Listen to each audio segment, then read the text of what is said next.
a camp on the Go for Ellis platform, the first thing you're going to do from your dashboard is click Create New Event and select Sports. This is where we're going to start to gather information about your event. So we're going to type in our event name. I can select if it's a day camp or an overnight camp. And then the sport. For this one, we're going to do lacrosse. The age group that's going to participate at our camp is going to be middle school to high school. This is going to be a girls lacrosse camp.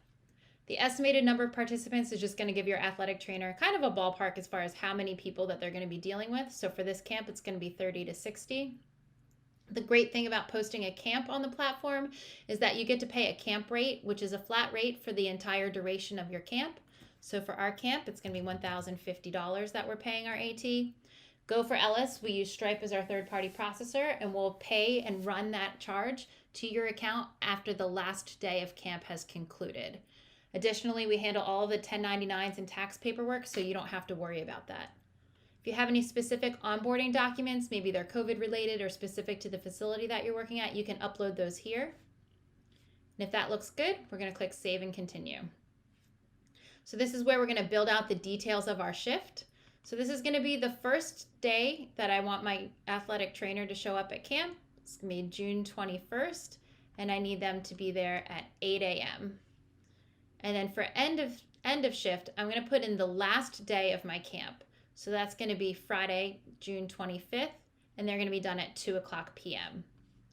Here is how many athletic trainers you're looking for. I'm only looking to hire one, but if you need to hire more than one, you can toggle here. And then address. This is Google integrated, so whatever I type in as my address, I can just start typing in the name of my venue and then select from the drop-down list, and it will auto-populate that address for me. I'm going to type in the number of playing surfaces that we're working with, which is going to be 2 fields for this camp. And then here's where I'm going to build out the schedule and any other information that it would be relevant for my athletic trainer or healthcare professional to know. So it's going to be Monday through Friday. They need to be there from 8 a.m. to 2 p.m. Lunch is provided daily for our athletic trainer, and any other information that they might need to know you can put in here. My next step is going to be to add my on-site contact. So this is going to be who's the athletic trainer checking in with every day when they show up on site. So for this one, they're going to be checking in with me.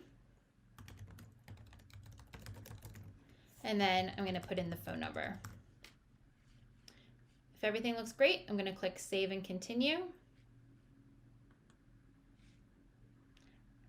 A great thing about the Go for Ellis platform is that it's going to automatically generate an emergency action plan based off of the information that I put in for the Google address. So if you have an EAP that you're already working with or that you have from your facility, you can upload that here. Otherwise, I'm going to use the one that's generated through the platform. So the athletic trainer can access this in case of an emergency. They'll have the name of the venue address, and GPS coordinates. If you have a specific facility map, you can upload that here. Otherwise, it's going to pull the basic hospital, police, and fire department. This is going to be my contact information in case there is an emergency. So this might be someone different than they're checking in with on site. So this is going to be my camp director, and that's going to be Drew. And I'm going to put his phone number there for the athletic trainer.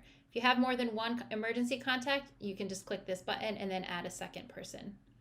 Here's where my AT is going to figure out where they can access their emergency equipment.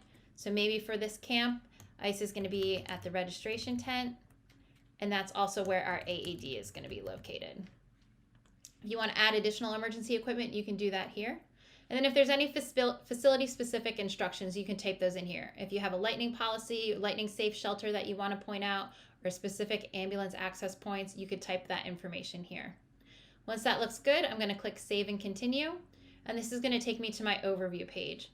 So here's where I'm going to just make sure I didn't have any typos or put anything in that was incorrect. I'm going to look at my shift details, the dates and times of my camp, the information that I put in for my specifics, the location of my camp, how many athletic trainers I'm hiring. I completed my emergency action plan. This is where I'm going to add my payment method, credit card or ACH. And then I'm going to look at my billing estimate. So this is, again, going to show me the duration of our camp, the rate that I had put in, the 12.5% service fee to Go for Ellis, and then my estimated total for camp. If everything looks good, I'm going to click these 2 check boxes and then publish my camp.